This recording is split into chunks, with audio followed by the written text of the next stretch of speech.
না হলে 5ই আগস্টের চাইতে সুবর্ণ সুযোগ মুসলমান বা ইসলাম ক্ষমতায় যাবে, এর যে সুবর্ণ সুযোগ অতীতেও কোনোদিন আসেনি, পরে আসাও কঠিন। তাহলে কেন পারেননি? কোটি কোটি ভোটার থাকার পরেও কেন পারেননি? আপনাদের কারো, এত ইসলামী দলের, এত ইসলামী সংগঠনের কারো শক্তিশালী প্রতিষ্ঠান ছিল না। তাহলে কোটি কোটি ভোটার দিয়ে আপনি কি করবেন যদি শক্তিশালী প্রতিষ্ঠান না থাকে? এরকম 5ই আগস্ট প্রত্যেক 20 বছর, 25 বছর, 30 বছর পর আসবে। কালকে আপনাকে ভোট করে ক্ষমতায় যেতে হবে 5 বছরের জন্য, 3 বছরের জন্য, 4 বছরের জন্য। এটি স্বল্প মেয়াদী পরিকল্পনা।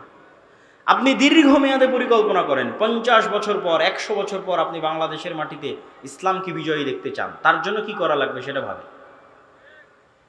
কাল ক্ষমতায় চলে যাবে, এই আকাশ কুসুম কল্পনা 100 বছর থেকে আমাদের হিস্ট্রি পড়া আছে। ইসলামিক খেলাফার পতন থেকে নিয়ে 100 বছর পার হয়ে গেছে। একটা থিওরি পরীক্ষা করার জন্য 100 বছর যথেষ্ট।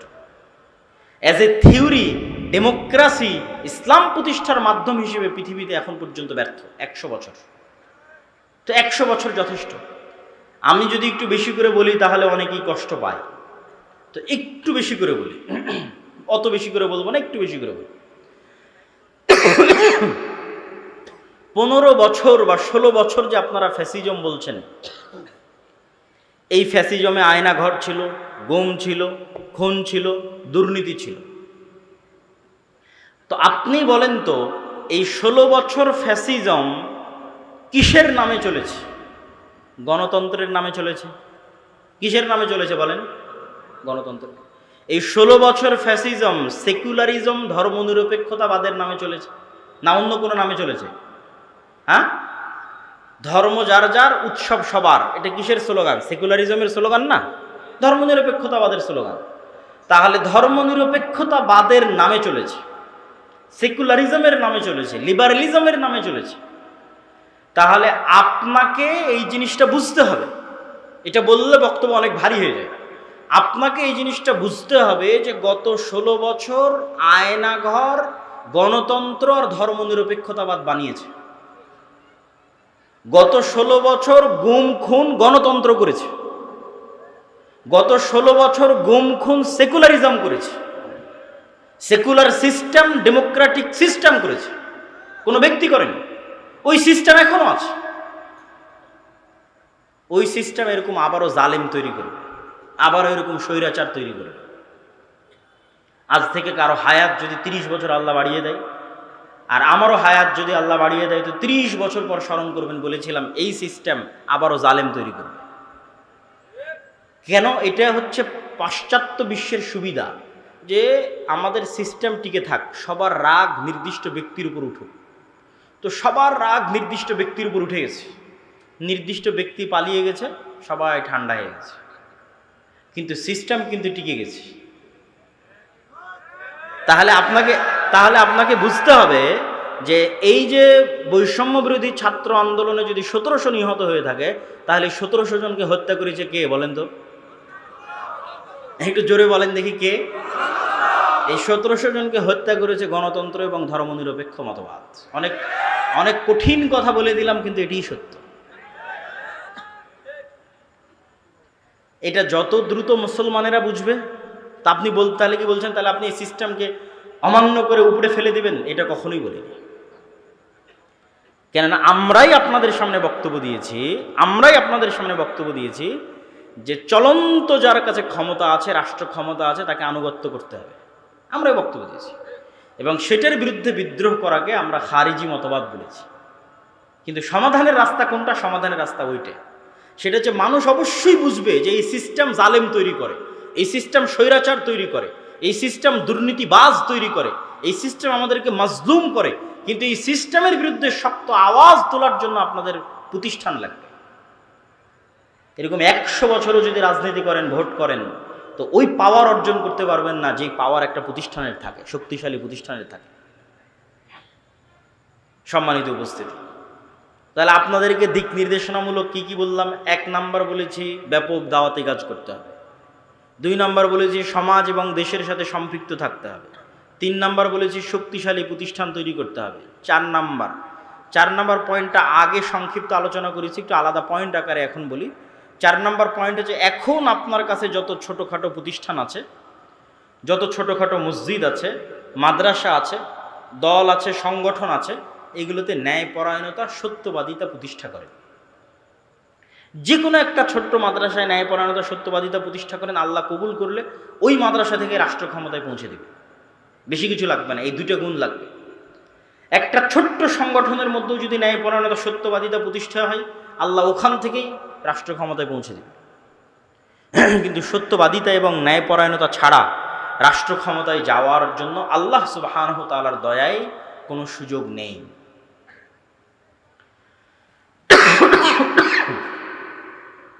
সম্মানিত উপস্থিতি, তাহলে আমরা আমাদের আলোচনার শেষের দিকে চলে আসি যে এই পরিবর্তিত পরিস্থিতিতে স্কুল, কলেজ, বিশ্ববিদ্যালয় সহ দেশব্যাপী যে দাওয়াতি কাজের পরিবেশ তৈরি হয়েছে, এই দাওয়াতি কাজের পরিবেশকে আল্লাহর পক্ষ থেকে নিয়ামত মনে করতে হবে, আল্লাহর পক্ষ থেকে দয়া মনে করতে হবে। আর এই ধরনের জালসা সম্মেলন কেন্দ্রিক দাওয়াতি কাজ থেকেও একটু বের হওয়ার চেষ্টা করতে হবে। জালসা সম্মেলন ভালো, কিন্তু জ্ঞান কেন্দ্রিক দাওয়াতি কাজ হচ্ছে টেকসই।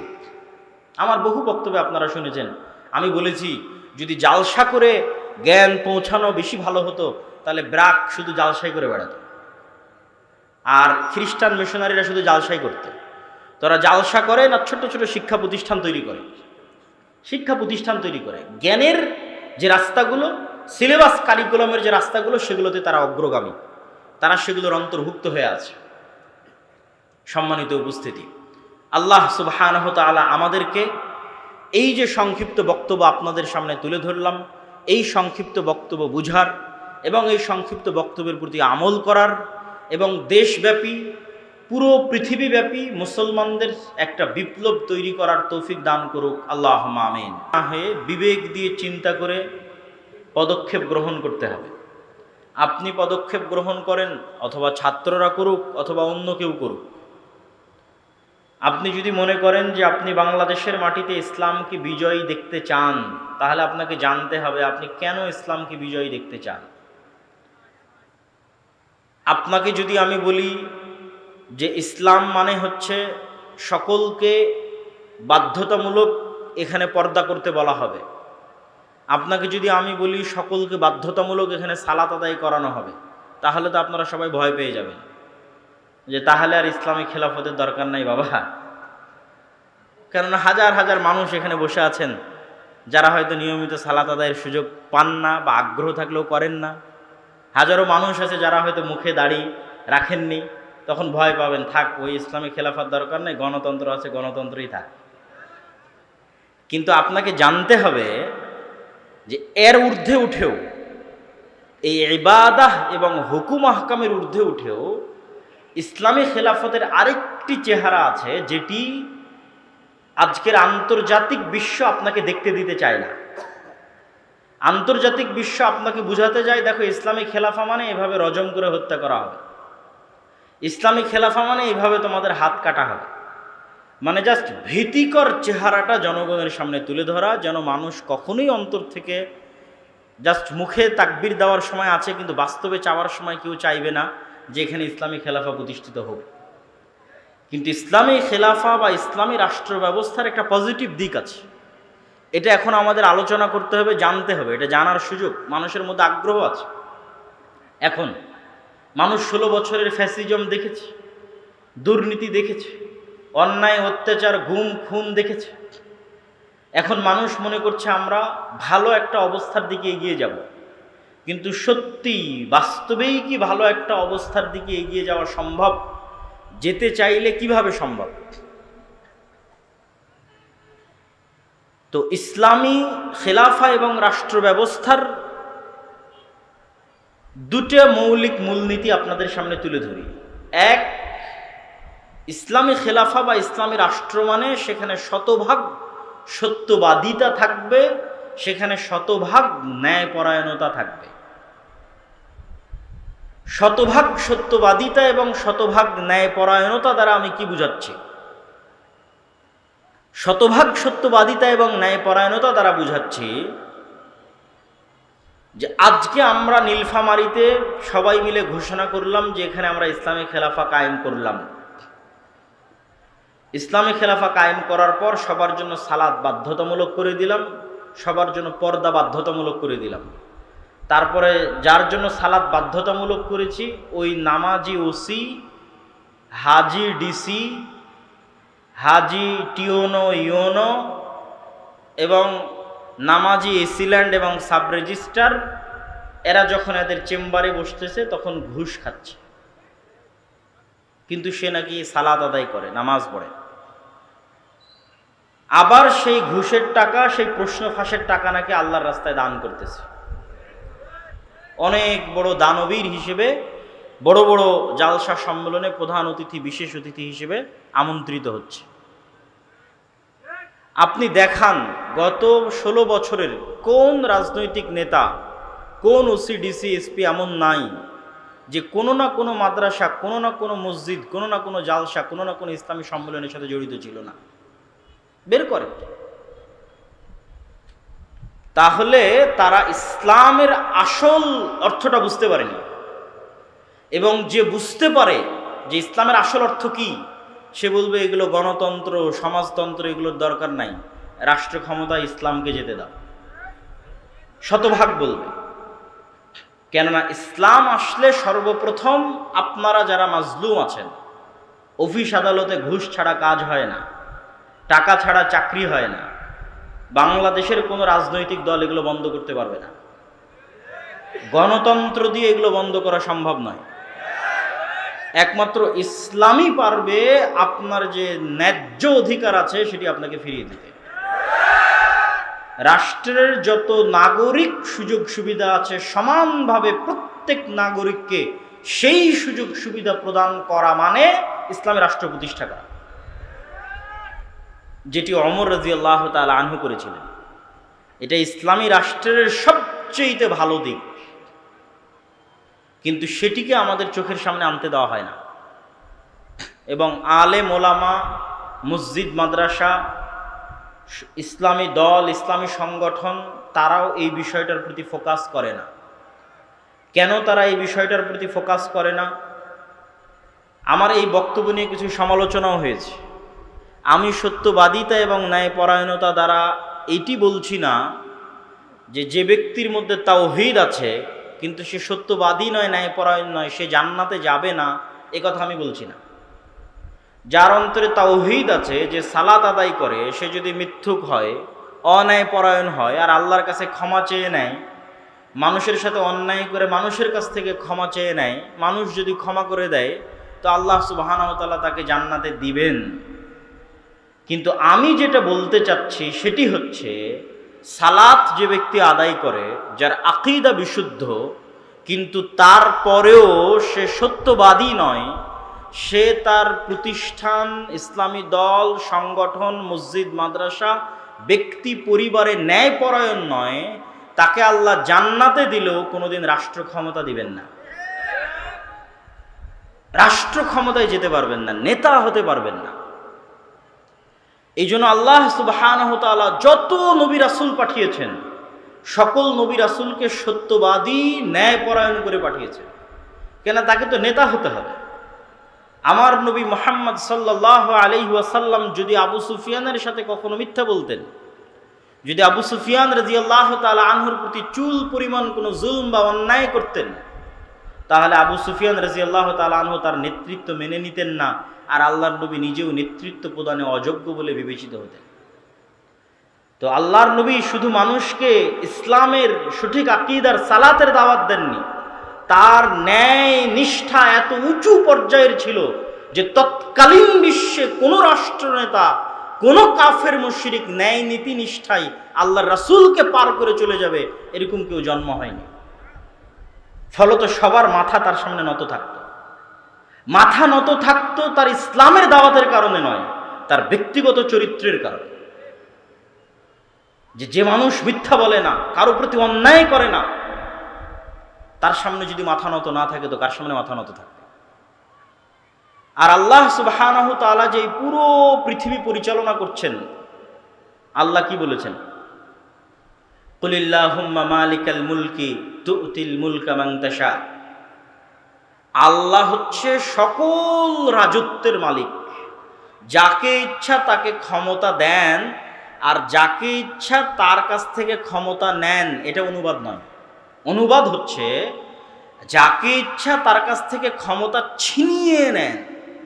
নাজা, গরম লোহার উপর যদি পশমের কোনো একটা কাপড় বসান, যে গরম লোহাকে যদি টানেন তাহলে পশমের কাপড়ের যেমন ছাল বাকলা ছিলে বেড়ে আসে, আল্লাহ এইভাবে রাষ্ট্র ক্ষমতা ছিনিয়ে নেয়।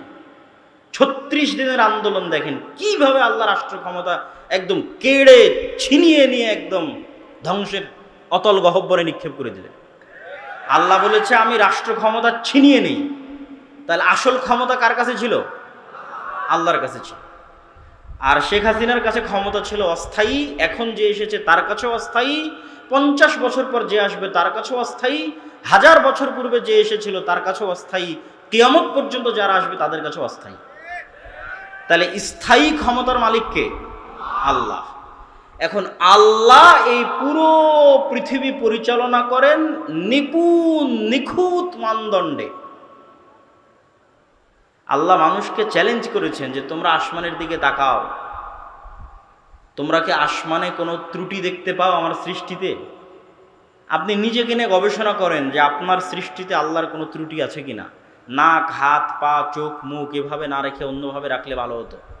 তো এই পুরো পৃথিবী আল্লাহ নিখুঁত নিপুণ মানদণ্ডে চালান। সূর্যের যেভাবে ওঠার কথা, চন্দ্রের যেভাবে ডুবার কথা, ফেরেশতাদের যেভাবে যান কবজ করার কথা, ফেরেশতাদের যেভাবে যান দেওয়ার কথা, নতুন বাচ্চা জন্মদানের কথা, যেখানে বৃষ্টি বর্ষণের কথা, যা যেভাবে আছে সেভাবে অত্যন্ত নিপুণ এবং নিখুঁতভাবে ন্যায়ের সাথে সত্যবাদিতার সাথে পরিচালিত হয়।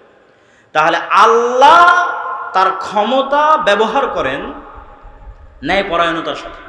এই জন্য আল্লাহ সবসময় নিজেকে কি বলেছেন কোরআনে দেখবেন, আল্লাহ সবসময় নিজেকে বলেছে আজিজুন হাকিম, আমি মহাপরাক্রমশালী তবে প্রজ্ঞাময়। দুটো একসাথে লাগানোর কারণ কি? আল্লাহ যদি বলতেন আমি শুধু মহাপরাক্রমশালী, তাহলে যাকে যা ইচ্ছা তখন তাকে তাই করে দিতাম। কিন্তু আমার ক্ষমতা আছে, কিন্তু আমি হাকিম প্রজ্ঞাময়, এই জন্য যা করি ন্যায়ের সাথে করি, যা করি সত্যবাদিতার সাথে করি। তো এখন আপনি ইসলামের নামে, আল্লাহর নামে, আল্লাহর রাষ্ট্র ক্ষমতার অংশ আল্লাহর দয়ায় নিবেন, আল্লাহ আপনাকে দিবে রাষ্ট্র ক্ষমতা। কেননা স্থায়ী ক্ষমতার মালিক আল্লাহ। ইসলামের নামে নিবেন, আল্লাহর নামে নিবেন, আল্লাহ আপনাকে রাষ্ট্র ক্ষমতা দিবে। তো যেই আল্লাহ তার ক্ষমতা প্রয়োগ করতেছেন সত্যবাদিতার সাথে, ন্যায়পরায়ণতার সাথে, ওই দুটো গুণ যদি আপনার সাথে ম্যাচ না করে, খাপ না খায়, তাহলে আপনি আল্লাহর দয়ায় কোনোদিন আল্লাহর প্রদত্ত ক্ষমতা পাবেন না। এই জন্য আপনি যত মসজিদে যান, মাদ্রাসায় যান, ইসলামী দলে যান, ইসলামী সংগঠনে যান, যত বিভেদ আছে, যত গণ্ডগোল আছে, হানাফি কি, আহলে হাদিস কি, যত মত পার্থক্য আছে, এই মত পার্থক্যগুলোর মূলে মাসালা মাসাইল এবং আকীদার যতটা না ভূমিকা আছে। ধরেন দেওবন্দীদের সবার আকীদা এক, তারপরেও শত শত দলে বিভক্ত হয়ে আছে। এক মাদ্রাসা ভেঙে আর এক মাদ্রাসা তৈরি হয়েছে। আহলে হাদিসদের সবার আকীদা এক, তারপরে এক মাদ্রাসা ভেঙে আর এক মাদ্রাসা হয়েছে, এক দল ভেঙে আর এক দল হয়েছে। এই যে আকীদা এবং মাসালা এক হওয়ার পরও যে বিভেদগুলো, এই বিভেদগুলোর মধ্যে ঢুকেন, এই প্রত্যেকটা বিভেদের মধ্যে কারণ আপনি আকীদা মাসালা পাবেন না। কারণ হচ্ছে অন্যায়পরায়ণতা এবং মিথ্যা।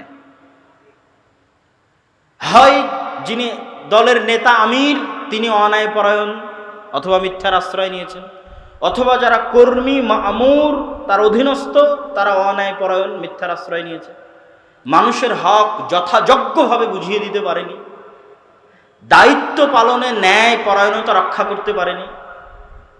তাহলে আমরা আমাদের এই ছোট ছোট প্রতিষ্ঠানে, ছোট ছোট গণ্ডির মধ্যে আমি ন্যায়ভাবে শাসন করতে পারছি না, সত্যবাদিতার সাথে শাসন করতে পারছি না, তাহলে আল্লাহ কিভাবে আমাকে বিশাল রাষ্ট্রের দায়িত্ব দিবেন? এটা অসম্ভব। এই জন্য আলহামদুলিল্লাহ, মাশাআল্লাহ, আপনাদের মধ্যে সঠিক আকীদা আছে, আমল আছে। কিন্তু মুসলমানেরা যদি চায় যে তাদের রাষ্ট্র ক্ষমতা প্রয়োজন, তাহলে তাদেরকে এই দুইটা জিনিসের প্রতি ফোকাস করতে হবে। আপনি ন্যায়পরায়ণতাকে কখনোই এত হালকাভাবে নিয়েন না, কখনোই না। আপনি মনে করছেন না আমি তো ন্যায়পরায়ণ, আপনি আপনার স্ত্রীর সাথে ন্যায়পরায়ণ কিনা এই বিচারে কিয়ামতের মাঠে ফেসে যাবেন। বাদ দিলাম রাষ্ট্রের কথা, দোকানপাটের কথা, আপনার স্ত্রীর ন্যায্য পাওনা আপনি বুঝিয়ে দিয়েছেন কিনা সঠিকভাবে, এই বিচারে কিয়ামতের মাঠে ফেসে যাবেন। আপনি জানেন বড় বড় আলেম ওলামারা বিবাহ অনেকেই করেননি, কেন করেনি? এই ভয়ে করেনি যে তার স্ত্রীর হক, ন্যায্য হক সে বুঝিয়ে দিতে পারবে কিনা। মানুষের হক খুবই কঠিন, ন্যায়পরায়ণতা প্রতিষ্ঠা করা খুবই কঠিন জিনিস। আপনি মনে করেছেন আমি হয়তো সালাত সিয়াম সব কিছু সঠিক আকীদাতে জান্নাতে চলে গেলাম, কিন্তু বাপের সম্পত্তি বন্টন করার সময় বোনকে ন্যায়পরায়ণতার সাথে বন্টন করে দেন। মানে যেই জায়গায় দামি জমি সেখানে আপনি ভাগ নিয়েছেন, বোনকে দেননি। যেটা দূরে কম দামি আবাদ হয় না সেখানে বোনকে দিয়েছেন। তাহলে এই জমি বন্টনে কি আপনি ন্যায়পরায়ণতা করেছেন? করেননি। তাহলে আপনার মতো দুর্নীতিবাজ চোরকে আল্লাহ রাষ্ট্র ক্ষমতা দিবে আল্লাহর দয়ায়? অসম্ভব। আল্লাহর দয়ায় রাষ্ট্র ক্ষমতা পাবেন না। জোর করে মারামারি করে রাষ্ট্র ক্ষমতা সেটা ভিন্ন জিনিস। আমরা আলোচনা করছি ইসলাম রাষ্ট্র ক্ষমতায় যাবে কার দয়ায়? আল্লাহর দয়ায়। তো আল্লাহর দয়ায় ইসলাম যদি রাষ্ট্র ক্ষমতা যায়, তো মুসলমানদেরকে কি হতে হবে? মুখে বলতে হবে সত্য, কাজে হতে হবে ন্যায়পরায়ণ। পরিবারে, সমাজে, প্রতিষ্ঠানে, রাষ্ট্রে। এমনি দেশ চেঞ্জ হয়ে যাবে। একদিনে দেশ পরিবর্তন হওয়া সম্ভব, একদিনে। যারা রাষ্ট্র ক্ষমতায় আসে এরা অল্প সময়ের জন্য আসে, আর স্থায়ী থাকে কারা? ওই যে পুলিশ হাসিনার আমলে ছিল এখনো আছে, যে আর্মি হাসিনার আমলে ছিল সে এখনো আছে, সচিবালয়ে যে সচিব ডিসি ওসি হাসিনার আমলে ছিল বদলি হতে পারে, কিন্তু ওরাই আছে। এরা হচ্ছে রিটায়ার্ড না হওয়া পর্যন্ত এরা থাকবে। তাহলে আসল ক্ষমতা কাদের হাতে? ওদের হাতে না, আসল ক্ষমতা ওদের হাতে। তাহলে এই যে ওসি ডিসি এসপি সচিব, এদের যদি ন্যূনতম মেরুদণ্ড সোজা হয় আর বলে যে আমরা অন্যায় করব না এবং সত্য বলবো, তো ক্ষমতায় যেই আসুক দেশ ভালো চলবে না মন্দ চলবে? ভালো চলবে। কিন্তু তাদের সেই শক্ত মেরুদণ্ড নাই। আমরা ওই শক্ত মেরুদণ্ডওয়ালা প্রজন্ম তৈরি করতে পারিনি। সবাই টাকার কাছে বিক্রি, অর্থের কাছে বিক্রি, অথচ তারা সবাই দাবি করে সে অনেক বড় হাজি, অনেক বড় নামাজি, অনেক বড় দানবীর, বড় বড় জালসার প্রধান অতিথি, বড় বড় জালসার বিশেষ অতিথি। এগুলো ইসলাম নয়। আপনাকে সত্যবাদী এবং ন্যায়পরায়ণ হতে হবে যদি আপনি মুসলমানদের সম্মান রক্ষা করতে চান, ইসলামের সম্মান রক্ষা করতে চান। আর সত্যবাদিতা এবং ন্যায়পরায়ণতার উপর এতটা গুরুত্ব আমি কেন দিচ্ছি এখনকার ইদানিং বক্তব্যে, এত সমালোচনার পরে? ওয়াতাম্মাত কালিমাতু রাব্বিকা সিদকাও ওয়া আদলা। আল্লাহ সুবহানাহু ওয়া তাআলা কোরআন মাজিদে বলেন, আপনার প্রতিপালক আল্লাহ সুবহানাহু ওয়া তাআলার সকল আদেশ সমাপ্ত হয়েছে সত্যবাদিতার উপরে, ন্যায়পরায়ণতার উপরে। মানে আল্লাহ যত আদেশ মানুষকে দিয়েছে প্রত্যেকটা আদেশ সত্য, প্রত্যেকটা আদেশ ন্যায়। একটা আদেশ শোনেন, আল্লাহ আদেশ দিয়েছে কি? তোমরা আল্লাহর ইবাদত করবা, শিরক করবা না। তো এবার কালেমা কি? লা ইলাহা ইল্লাল্লাহ। আল্লাহ ব্যতীত ইবাদতের যোগ্য কোনো সত্য মাবুদ নাই। মানে আল্লাহ ব্যতীত যে মাবুদগুলোর ইবাদত করা হয় এদের মধ্যে দুইটা গুণ আছে, এক ওরা মিথ্যা, আর দুই ওরা ইবাদতের অযোগ্য। তো যেটা ইবাদতের অযোগ্য ওটাই অন্যায়পরায়ণতা, ওটাই জুলম, আর ওটাই মিথ্যা। আর সত্য কোনটা? একমাত্র সত্যকে আল্লাহ। আর একমাত্র ইবাদতের যোগ্য ন্যায় কোনটা? আল্লাহর ইবাদত করা। এবং এটা হাদিসেও আছে। রাসূলুল্লাহ সাল্লাল্লাহু আলাইহি ওয়াসাল্লাম বলছেন, তোমরা কি জানো আল্লাহর হক মানুষের উপরে কি, আর মানুষের হক আল্লাহর উপরে কি? তো আল্লাহর হক মানুষের উপর হচ্ছে যে মানুষ ন্যায়পরায়ণ হবে আল্লাহর সাথে, যে ইবাদত আল্লাহ ব্যতীত অন্য কারো করবে না। এটা আল্লাহর সাথে ন্যায়পরায়ণতা, এটা আল্লাহর সাথে সত্যবাদিতা। এরকম করে ধরে ধরে ইসলামের প্রত্যেকটা হুকুমের মধ্যে সত্য আছে, ন্যায় আছে। সম্মানিত উপস্থিতি, তো আপনাকে আগে বুঝতে হবে যে ইসলামী রাষ্ট্র ব্যবস্থা মানে কি। ইসলামী রাষ্ট্র ব্যবস্থায় আপনার কি উপকার আছে, আপনার কি কল্যাণ আছে। ইসলামী রাষ্ট্র ব্যবস্থায় আপনার 6টা মৌলিক অধিকার সংরক্ষিত হবে। 5টা মৌলিক অধিকার দিয়েছে জাতিসংঘ। আর ইসলাম দিয়েছে 6টা মৌলিক অধিকার। অন্ন, বস্ত্র, শিক্ষা, স্বাস্থ্য, বাসস্থান, এগুলোর কথা তো আমরা জানি। তার সাথে ইসলাম আরও একটি যুক্ত করেছে হচ্ছে সম্মান। আপনার সম্মান রক্ষা করা হবে ইসলামী রাষ্ট্রের দায়িত্ব। মানুষ যেন আপনার মানহানি করতে না পারে। ইসলামী রাষ্ট্র হয় কল্যাণমূলক রাষ্ট্র ব্যবস্থা। কল্যাণমূলক রাষ্ট্র ব্যবস্থায় সকল কিছুর জিম্মেদারি রাষ্ট্রের উপর। একজন মানুষ যদি না খেয়ে থাকে তাও দায়ী রাষ্ট্র। একজন মানুষের যদি ঘর না থাকে বসবাস করার জন্য দায়ী রাষ্ট্র। একজন মানুষের যদি গায়ে কাপড় না থাকে দায়ী রাষ্ট্র। এই জিম্মেদারি নেওয়া হচ্ছে ইসলামী রাষ্ট্র। সম্মানিত উপস্থিতি, তাহলে এই ধরনের ইসলামী রাষ্ট্র প্রতিষ্ঠার জন্য আমরা কি করতে পারি? আমরা কি তাহলে ভোটের রাজনীতিতে অংশগ্রহণের মাধ্যমে ইসলামী রাষ্ট্র প্রতিষ্ঠা করব? কেউ কেউ বলতে পারে হ্যাঁ, আমি তাদের সাথে দ্বিমত করছি বা তার বিরোধিতা করছি, এটা নয়। আমি যুক্তির আলোকে আপনাকে পরামর্শ দিতে চাই যে আমাদের করণীয় কি, করা উচিত কি। 1 নাম্বার করণীয়, এই রকম পরিস্থিতিতে, যেই পরিস্থিতিতে আমরা আছি, দাওয়াতি কাজ। আপনি বলবেন, আপনাদের কথা শুরু হলেই বলেন দাওয়াতি কাজ। আর কত দাওয়াতি কাজ? কুনতুম খায়রা উম্মাতিন উখরিজাত লিন-নাস তা'মুরুনা বিল মা'রুফ ওয়া তানহাউনা আনিল মুনকার। এই উম্মতে যেহেতু আর কোনো নবী আসবেন না, সেহেতু প্রত্যেক যুগে মানুষকে হেদায়েত করার জন্য দাওয়াত দিবে এই উম্মতের লোকেরাই। বানু ইসরাইলে প্রতি যুগে নবী প্রেরিত হতো মানুষকে দাওয়াত দেওয়ার জন্য, আর এই উম্মতে কোনো নবী আসবে না, তো দাওয়াত দিবে এই উম্মতের লোকেরাই। এখন যদি এখানে কোনো নবী আসতেন তাহলে তিনি কি করতেন? আগে কি দিতেন? আগে দাওয়াত দিতেন। আগে কি দিতেন? দাওয়াত দিতেন। এখন যদি বাংলাদেশে কোনো নবী প্রেরিত হতেন তাহলে তিনি দাওয়াত দিতেন। তো যেহেতু নবী প্রেরিত হবেন না, তো দাওয়াতি কাজ অতীতেও ছিল, আজও থাকবে, ভবিষ্যতেও থাকবে। দাওয়াতি কাজে আমরা সফল নই কেন?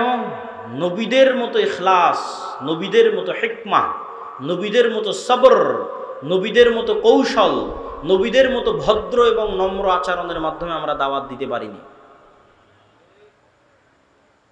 যেখানে মূসা আলাইহিস সালাতু ওয়াস সালামকে ফেরাউনের নিকটে দাওয়াত দিতে পাঠানো হয়েছে, তারপরে বলা হচ্ছে ভালো ভাষায় কথা বলবে, আর আমরা আমারই আর এক মুসলিম ভাইকে দাওয়াত দিতে গিয়ে বলতেছে তুই মুশরিক, তুই বেদাতি, তুই জাহান্নামী, তুই কাফের। তো তাহলে আমাদের দাওয়াতি স্ট্র্যাটেজির মধ্যে, পদ্ধতি কৌশলের মধ্যে ত্রুটি আছে।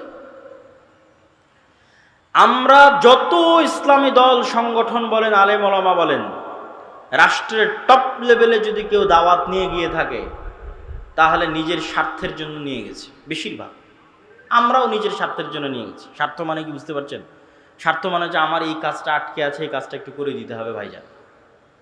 ওসি, ডিসি, এসপি, মন্ত্রী সবার কাছে গেছি, ভাই আমার মাদ্রাসার এটা আটকে আছে, ভাই আমার এই দলের এটা আটকে আছে, ভাই আমার পত্রিকার এই সমস্যা হয়ে আছে, একটু কাজটা করে দেন।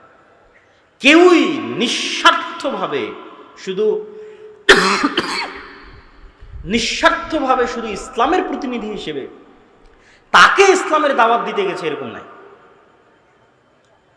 যে আপনি প্রধান উপদেষ্টা ডক্টর ইউনূস আপনার কাছে আজকে কিছু চাইতে আসেনি, আপনার কাছে দাওয়াত দিতে এসেছি যে এই হলো আল্লাহর দাওয়াত, এই হলো আল্লাহর নবীর দাওয়াত, এর মধ্যে আপনার কল্যাণ আছে। এরকম নিঃস্বার্থ দাওয়াত নিয়ে যাবে নাই। আর নবীগণ সব সময় রাষ্ট্রের টপ লেভেলে দাওয়াত নিয়ে গেছেন নিঃস্বার্থ। ইব্রাহিম আলাইহিস সালাতু ওয়াস সালাম তৎকালীন যুগের রাষ্ট্রপ্রধান নমরুদকে হিট করেছেন নিঃস্বার্থভাবে। নমরুদের কাছে ইব্রাহিম আলাইহিস সালামের কোনো চাওয়া পাওয়া ছিল না। মূসা আলাইহিস সালাতু ওয়াস সালাম ফেরাউনকে হিট করেছেন নিঃস্বার্থভাবে। মুহাম্মদ সাল্লাল্লাহু আলাইহি ওয়াসাল্লাম আবু জাহাল, আবু লাহাবকে হিট করেছেন, দাওয়াত দিয়েছেন নিঃস্বার্থভাবে, কোনো চাওয়া পাওয়া নাই। চাওয়া পাওয়া না থাকার মাত্রাটা দেখেন যে মুহাম্মদ সাল্লাল্লাহু আলাইহি ওয়াসাল্লাম যখন মাজলুম মক্কার মাটিতে, যখন তাকে সহযোগিতা করার মতো কেউ নাই, তখন আবু জাহাল মুহাম্মদ সাল্লাল্লাহু আলাইহি ওয়াসাল্লামকে প্রস্তাব দিচ্ছে যে আসো ক্ষমতা ভাগাভাগি করি, 1 বছর তোমার আল্লাহর ইবাদত হবে, আর 1 বছর আমাদের মূর্তির পূজা হবে। এক বছর তোমার ইসলামের আইন অনুযায়ী দেশ চলবে, আর এক বছর আমরা আমাদের মতো দেশ চালাবো। রাসূলুল্লাহ সাল্লাল্লাহু আলাইহি ওয়াসাল্লাম সেই দিন কি বলেছিলেন? লাকুম দীনুকুম ওয়ালিয়া দীন, লা আ'বুদু মা তা'বুদুন। স্পষ্ট কথা, কাফারনা বিকুম, এগুলো এক একটা কোরআনের আয়াত। কি বললেন? তোমাদের দিন তোমরা পালন করো, আমাদের দিন আমাকে আমার মতো পালন করতে দাও। তোমরা যার ইবাদত করো আমি তার ইবাদত করতে পারবো না। কাফারনা বিকুম, তোমরা যার ইবাদত করো তাদের সাথে আমরা কুফরি করলাম। কত শক্ত কথা। ওয়াজতানিবুত তাগুত বলা আছে যে তাগুতকে অস্বীকার করতে হবে। তো তোমরা যার ইবাদত করো, যেই মূর্তির যেই শিরক করো, ওই শিরকের সাথে ওই মূর্তির সাথে আমরা কুফরি করলাম। কাফারনা, অস্বীকার করলাম। আপোষের তো কোনো প্রশ্নই আসে না। এরকম নিঃস্বার্থ দাওয়াত আলেম ওলামাগণ, ইসলামী দল, ইসলামী সংগঠন নিঃস্বার্থভাবে নিয়ে যাবে, এটা হয়ে ওঠেনি। তাহলে এক নাম্বার হচ্ছে ব্যাপক দাওয়াতি কাজ করতে হবে, কিন্তু নিঃস্বার্থভাবে, ইখলাসের সাথে, ভালো ব্যবহারের সাথে, সবরের সাথে। 900 বছর দাওয়াত দিয়েছে নূহ আলাইহিস সালাতু ওয়াস সালাম। আমরা 16 বছরই ক্লান্ত হয়ে গেছি। দাওয়াত দিতে হবে। 2 নাম্বার কাজ কি? 2 নাম্বার কাজ হচ্ছে সমাজ এবং দেশের মানুষের সাথে সম্পৃক্ত থাকতে হবে। আজকে আলেম ওলামা, মসজিদ মাদ্রাসা, সমাজ বিচ্ছিন্ন, ডিসকানেক্টেড ফ্রম দ্য সোসাইটি। সমাজের সাথে তাদের কোনো কানেকশন নাই। আমাদের কাজ কি? আমরা ঘরে বসে বই লিখব, গবেষণা করব, ক্যামেরার সামনে একটা ভিডিও রেকর্ড করব, অনলাইনে কোর্স পরিচালনা করব, বিশ্ববিদ্যালয় মাদ্রাসায় টিচারি করব। সমাজ আর দেশ জান্নাতে গেল কি জাহান্নামে গেল দেখে লাভ নাই। অথচ আমাদের নবী মুহাম্মদ সাল্লাল্লাহু আলাইহি ওয়াসাল্লাম না বই লেখা জানতেন, না বই পড়া জানতেন। তাহলে আমার নবী গবেষকও ছিলেন না, আমার নবী লেখকও ছিলেন না, আর আমার নবী পিএইচডি ডিগ্রিধারীও ছিলেন না, আর আমার নবী কোনো বিশ্ববিদ্যালয় মাদ্রাসায় চাকরিও করতেন না। তাহলে তিনি আল্লাহর কাছ থেকে জ্ঞান নিয়ে, মানে কোরআন শিখে 5 ওয়াক্ত সালাত আদায় বাদে বাকি সময় মানুষের পিছনে দিতেন। কার বাড়িতে কে মরলো, কার মেয়ের বিয়ে, তো কে কষ্টে আছে, কার বাড়িতে খাবার নাই, কে ঋণগ্রস্ত আছে, মানুষের দুঃখ কষ্টের ভাগিদার এবং ভাগবাটোয়ারার অংশীদার ছিলেন। মদিনা এবং মক্কায় বসবাসরত কোনো মানুষ মনে করবে যে আজকে সে বিপদগ্রস্ত আছে আর তার পাশে দাঁড়ানোর মতো মুহাম্মদ সাল্লাল্লাহু আলাইহি ওয়াসাল্লাম নাই, এটা অসম্ভব। তিনি সমাজের মানুষের সাথে ফুললি কানেক্টেড ছিলেন। আপনি সমাজ বিচ্ছিন্ন হয়ে কখনোই ইসলাম প্রতিষ্ঠা করতে পারবেন না। আর ইসলাম 4 দেওয়ালের মধ্যে, মসজিদের 4 দেওয়ালের মধ্যে সীমাবদ্ধ থাকার জিনিসও নয়। ইসলামকে রিপ্রেজেন্ট করতে হবে। আপনাকে ইসলামের প্রতিনিধি হিসেবে সমাজের মানুষের সাথে কানেক্টেড হতে হবে, যে ইসলাম কত সুন্দর, এই মানুষের সাথে উঠা বসা করে দেখো কত সুন্দর। এই ইসলামের প্রতিনিধি, এর সাথে কথা বলে দেখো ইসলাম কত সুন্দর। আজকে আফগানিস্তানে যারা ক্ষমতায় এসেছে তাদের আকীদা নিয়ে সমালোচনা হতে পারে, তাদের বিশ্বাস নিয়ে ফতোয়া ফারায়েজ মাসলা মাসাইল নিয়ে মতভেদ থাকতে পারে, কিন্তু 2টা পয়েন্টে কোনো আফগানিও দ্বিমত করবে না যে তারা সত্যবাদী, ন্যায়পরায়ণ। কোথাও 1টা টাকা দুর্নীতি হবে, এটি তাদের দ্বারা বরদাস্ত করা সম্ভব নয়। তো তারা এই জায়গায় এসেছে কিভাবে? সমাজের মানুষের সাথে সম্পৃক্ত থেকে, সমাজের মানুষের দুঃখ কষ্টের অনুভূতির অংশীদার হয়ে, সমাজের মানুষের দায়িত্ব নিয়ে। যখন রাশিয়ার সাথে যুদ্ধের পর গোটা আফগানিস্তানে গৃহযুদ্ধ, কোনো ল অ্যান্ড অর্ডার নাই, যেমন আমাদের দেশে 3 দিন কোনো সরকার ছিল না, এরকম ল অ্যান্ড অর্ডার বিহীন অবস্থায় খুন, চুরি, রাহাজানি, ধর্ষণ একাকার। তখন এক মাদ্রাসার ছাত্ররা বের হয়ে এক জায়গায় ধর্ষকের শাস্তি প্রকাশ্যে বাস্তবায়ন করে দিয়েছে। তখন মানুষজন কি দেখল? যে এরা তো ন্যায়পরায়ণতা প্রতিষ্ঠা করতে যায়, এদের কাছেই তো আমাদের জানমাল নিরাপদ, আমাদের ধন সম্পদ নিরাপদ, আমাদের পরিবার পরিজন নিরাপদ। আমরা কি চাই? নিরাপত্তা চাই, শান্তি চাই। তো ওই নিরাপত্তা, ওই শান্তির গ্যারেন্টি বাংলাদেশে বসবাসরত ইসলামের যারা রিপ্রেজেন্টার, ইসলামকে যারা প্রতিনিধিত্ব করে তারা দিতে পেরেছে কিনা, তারা তাদের ন্যায়পরায়ণতা সত্যবাদিতা দিয়ে সেটা ফুটে তুলে ধরতে পেরেছে কিনা। অতএব আপনাদেরকে সমাজের সাথে কানেক্টেড থাকতে হবে। তাহলে 1 নাম্বার বললাম ব্যাপক দাওয়াতি কাজ করতে হবে, 2 নাম্বার বললাম সমাজের সাথে সম্পৃক্ত থাকতে হবে, 3 নাম্বার শক্তিশালী প্রতিষ্ঠান তৈরি করতে হবে। এবার আসবে আপনাদের গণতান্ত্রিক রাজনীতির উত্তর। শক্তিশালী প্রতিষ্ঠান মানে কি? ইউরোপ, আমেরিকা এবং ইংল্যান্ডে গণতন্ত্র কেন টেকসই? ইংল্যান্ড এবং আমেরিকাতে প্রতিষ্ঠানগুলো পাওয়ারফুল, এই জন্য টেকসই। প্রতিষ্ঠান পাওয়ারফুল মানে পুলিশ বাহিনী স্বাধীন স্বতন্ত্র, বিচার বিভাগ স্বাধীন স্বতন্ত্র। ক্ষমতায় বাইডেন কি ট্রাম্প সেটা বিষয় নয়, পুলিশ তার মতো ফাংশন করে, বিচার বিভাগ তার মতো ফাংশন করে। কিন্তু আমাদের ভারত, পাকিস্তান, বাংলাদেশের প্রবণতা হচ্ছে যেই ক্ষমতায় আসে সে পুলিশ, আর্মি, বিচার বিভাগ সবগুলোকে নিজের পকেটের মধ্যে ঢুকিয়ে ফেলে। ফলত এখানে রাষ্ট্র প্রতিষ্ঠান দুর্বল হয়ে যায়, ফাংশন করে না। তো শক্তিশালী প্রতিষ্ঠান মুসলমানদের নাই। কোটি কোটি ভোটার আছে, কিন্তু এই কোটি কোটি ভোটারের প্রতিনিধিত্বকারী শক্তিশালী প্রতিষ্ঠান নাই। আপনি শক্তিশালী প্রতিষ্ঠানের, বেসরকারি শক্তিশালী প্রতিষ্ঠানের 2-1টা উদাহরণ নেন। যখন প্রধানমন্ত্রী হাসিনা বিদায় নিল তখন অটোমেটিক ট্রানজিশন অফ পাওয়ার এর হস্তান্তর, এটি নিয়ম যে যখন রাষ্ট্র অকার্যকর তখন রাষ্ট্রের অবস্থানরত শক্তিশালী প্রতিষ্ঠানগুলোর কাছে ক্ষমতা চলে যায়। তো বাংলাদেশের সবচেয়ে শক্তিশালী প্রতিষ্ঠান হচ্ছে আর্মি। তো ফলত যখন প্রধানমন্ত্রী হাসিনা বিদায় নিয়েছে তখন অটোমেটিক ক্ষমতা চলে গেছে আর্মির কাছে। আরো অসংখ্য শক্তিশালী প্রতিষ্ঠান আছে। প্রথম আলো একাই একটা শক্তিশালী প্রতিষ্ঠান, ডেইলি স্টার একাই একটা শক্তিশালী প্রতিষ্ঠান, ব্র্যাক একাই একটা শক্তিশালী প্রতিষ্ঠান, গ্রামীণ ব্যাংক একাই একটা শক্তিশালী প্রতিষ্ঠান, মানবাধিকার সংস্থা অধিকার একাই একটা শক্তিশালী প্রতিষ্ঠান। তাহলে যখন রাষ্ট্র অকার্যকর তখন অটোমেটিক রাষ্ট্রের ক্ষমতা এই প্রতিষ্ঠানগুলোর কাছে চলে গেছে। আমাদের কোটি কোটি ভোটার আছে, কিন্তু আমাদের প্রতিনিধিত্ব করবে এরকম শক্তিশালী মিডিয়া নাই, আমাদের প্রতিনিধিত্ব করবে এরকম শক্তিশালী অর্থনৈতিক প্রতিষ্ঠান নাই, এরকম শক্তিশালী মানবাধিকার সংস্থা নাই যে মুসলমানদের প্রতিনিধিত্ব করবে।